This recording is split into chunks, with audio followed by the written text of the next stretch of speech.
जगभरातलं कितीही काही खाल्लं ना तरी मन अटकतं मॅगीवर येऊनच. नमस्कार मंडळी, कसे आहात तुम्ही? चला तर आज आपण बनवूया पनीर चीज मॅगी. कढाईमध्ये तेल आणि बटर गरम करून त्यामध्ये जिरं, कांदा आणि मिरची घालून परतून घेतलं. नंतर त्यामध्ये टमाटर एकजीव करून तिखट, धनेपूड आणि मॅगी मसाला घालून एकत्र करून घेतलं.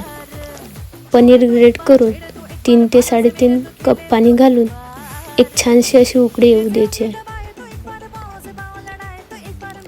मी इथे 2 पॅकेट मॅगी घेतलेली आहे.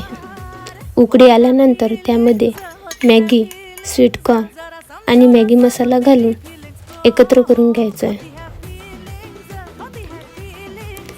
3 ते 4 मिनिटांनंतर त्यामध्ये पनीर आणि चीज घालून आणखी 1 मिनिट होऊ द्यायचं आहे.